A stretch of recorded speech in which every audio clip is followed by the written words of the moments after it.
What's going on, everyone? Chris from Pickdawgz.com here with the Wraparound, where we're going to be breaking down the NHL action going down on Saturday, April 13th, 2024.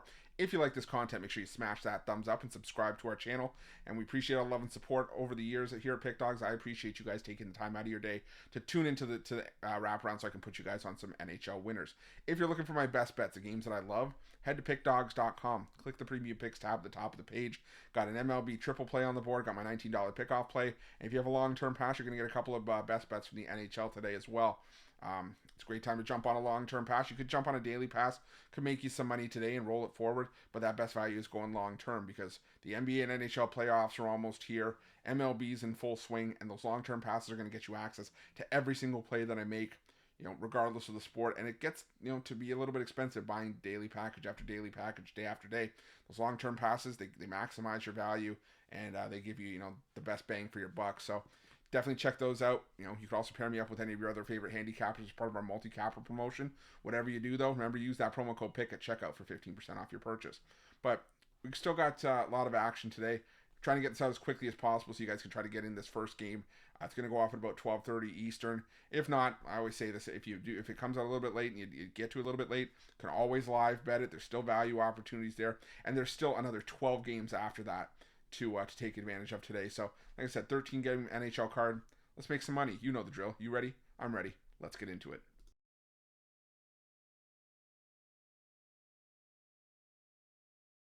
Our first game on Saturday's card takes us to Madison Square Garden. It's a battle of New York between the New York Islanders and the New York Rangers. And I've been high on this New York Rangers team for much of the season for good reason. I mean, they've been one of the better teams across the board.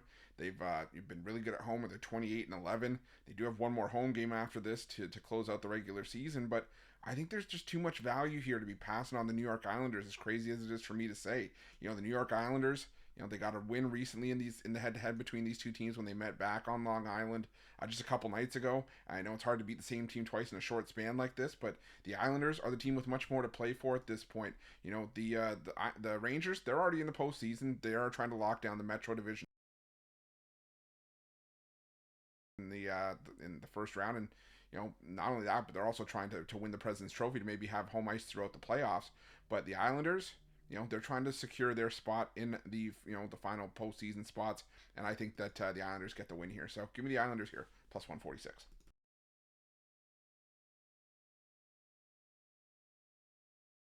Now we're going to the American Airlines Center for a matchup between the Dallas Stars and the Seattle Kraken.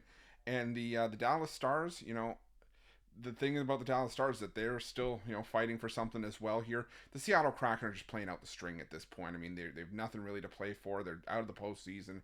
Any win hurts them in terms of draft positioning. The Dallas Stars, though, with a win, will absolutely 100% secure the Central Division title, and they're right now in the mix for the President's Trophy as well as home ice throughout the playoffs, which would be nice for the Dallas Stars being a solid home team. But they've also been playing well on the road, so I think you could definitely make the case for either side of that argument. But in this game, I just think the Dallas Stars are the clearly better team here, so I'm going to take the Dallas Stars to win this one in regulation at minus 140.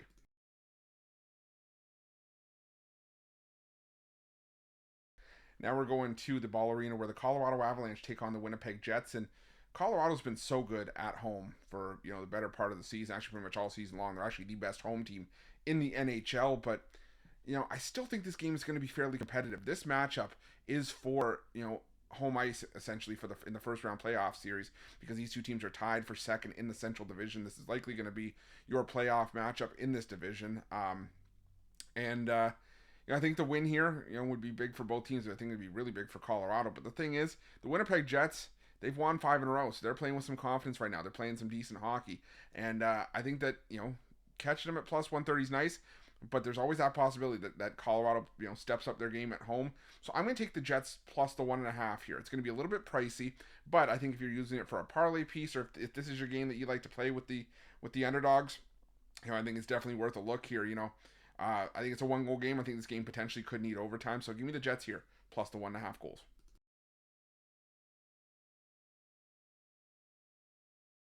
Now let's head to the Amerant Bank Arena where the Florida Panthers take on the Buffalo Sabres. And, the Florida Panthers, for me, again, the only team with anything in this matchup to play for, any sort of consequence here, as they're, trying to jostle with the Boston Bruins for top spot in the Atlantic Division. They're also trying to get home ice. The Bruins have a game in hand on the Panthers as well. Um, the Buffalo Sabres, if this team was still in the playoff picture, I think I could maybe make a case for them to be competitive here, but they're mathematically eliminated. They can only get 4 points, and they're 5 points out of that second wild card spot. The Florida Panthers have owned this matchup in recent years, so I'm gonna go with the Florida Panthers to win this one on the puck line. I just think you can stick a fork in the Buffalo Sabres here.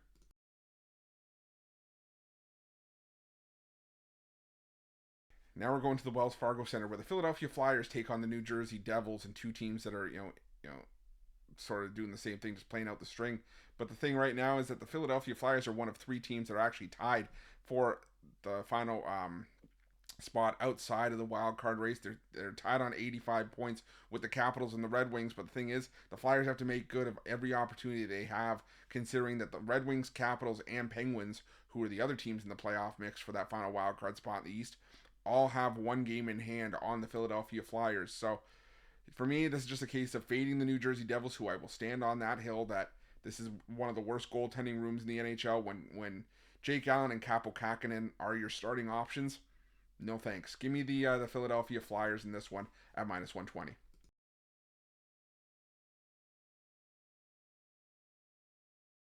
Now we're going to the Capital One Arena, where the Washington Capitals take on the Tampa Bay Lightning.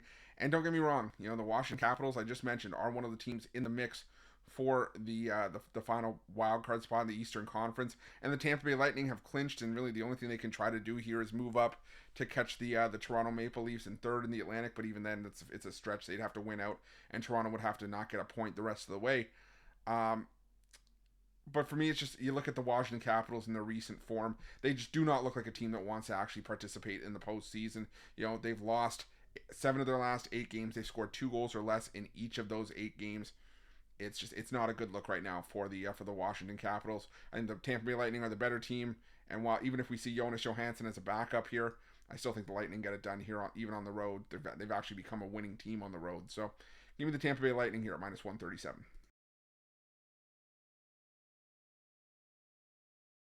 Now we're going to the Canadian Tire Center, where the Ottawa Senators take on the Montreal Canadiens, and a meaningless matchup here in terms of standings, because both these teams are eliminated from playoff contention.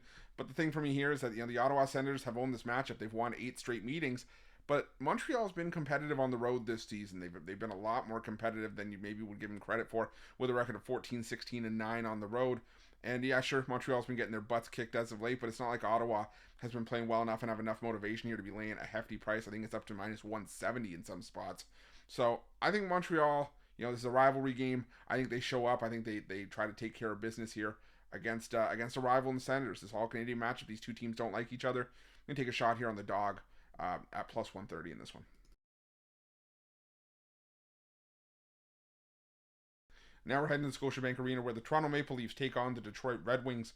And, game kind of went back and forth on, because Toronto, like I said, with that Lightning game, the only thing Toronto can do is hold on to that final spot in the Atlantic Division. The Detroit Red Wings are fighting for their playoff lives at this point.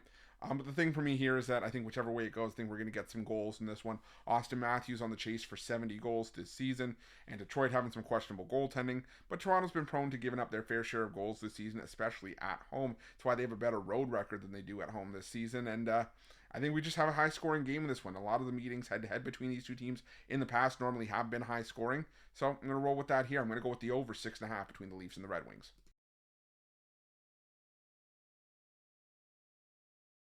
Now we're going to the Bridgestone Arena, where the Nashville Predators take on the Columbus Blue Jackets. And, the thing about the Columbus Blue Jackets is that they are, catching a nice plus price here. And, each of the last 2 meetings, actually, I should say that the Columbus Blue Jackets would have covered the +1.5 in each of the last 4 head-to-head meetings between these two teams. But Nashville, sure, they're on a back-to-back here. I still think they're the better team, especially getting back home, where they have been solid this season at 22, 16, and 2. The Columbus Blue Jackets have been getting roughed up on the road all year long. They basically have a 25% win percentage on the road this season. And over the course of their current 3-game road trip, they've been outscored 12-2 by the likes of Florida, Tampa Bay, and Carolina. Doesn't get any easier against the Predators here. I'm going to take the Preds on the puck line in this one. Now we're going to the PPG Paints Arena where the Pittsburgh Penguins take on the Boston Bruins. And I love the Boston Bruins, catching cheap prices like this, and they've been solid on the road this season where they're 22-8-9. But the Pittsburgh Penguins are playing some of their best hockey of the season down the stretch. They've won 7 of their last 9 games. They're on a 10-game point streak. They are seriously making that final push for the playoffs. And I think that it's worth taking a shot on them here. Sure, Boston, their only losses as of late have come against other playoff teams like Tampa Bay and Carolina. They've also beat Carolina, beat Florida, Nashville, Florida again. But I just think the value here is with the more desperate team. The Boston Bruins, they're trying to lock up the Atlantic Division. I'm not taking that away from them, but like I said, I think it's just worth. I think Pittsburgh just throws everything at the Bruins here. Tries to see what sticks in this one. Not a game I'm rushing to the window to bet, but I'll take a shot on the Penguins here at plus 112.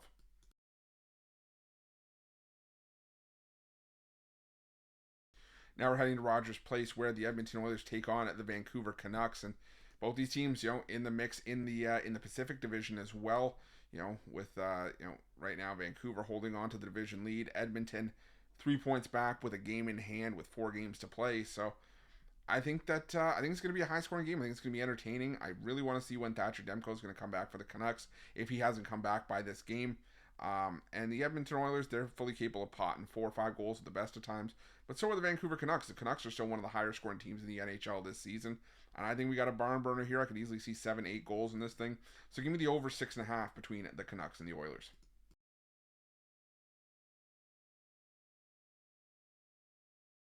Now we head to the Crypto.com arena where the Los Angeles Kings play host to the Anaheim Ducks.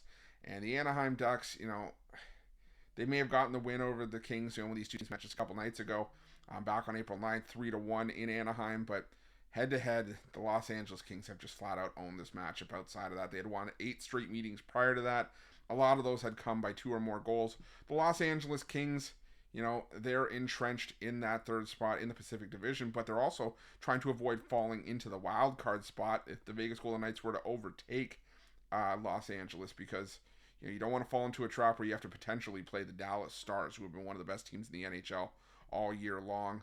I think the Kings show up here. I think they get some revenge on a hapless Ducks team here. So give me the Los Angeles Kings on the puck line in this one.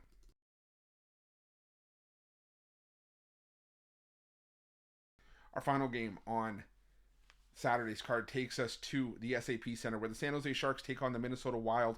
And just to be honest, I'm not about laying this kind of price with the Minnesota Wild, who've been knocked out of playoff contention.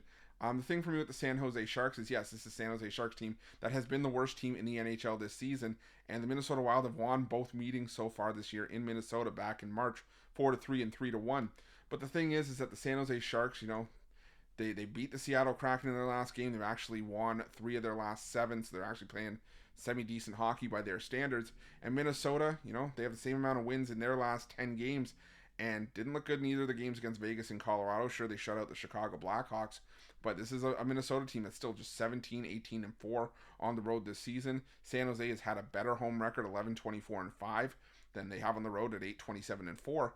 And I think that the Sharks want to get a win to close out the season at home for their fans, knowing this season has been an absolute gong show for the San Jose Sharks. So give me the San Jose Sharks plus the 1.5 with a sprinkle on the money line here at plus 195. That's it. That's all the NHL action for Saturday, April 13th, 2024. If you like this content, make sure you smash that thumbs up, subscribe to our channel, and hit that notification bell in the description of this video below to get notified when the newest and freshest content drops here at Pick Dawgz. If you're looking for my best bets, you can find those at Pick Dawgz Premium, and make sure to let me know your NHL picks in the comment section below. Thanks for watching. See you.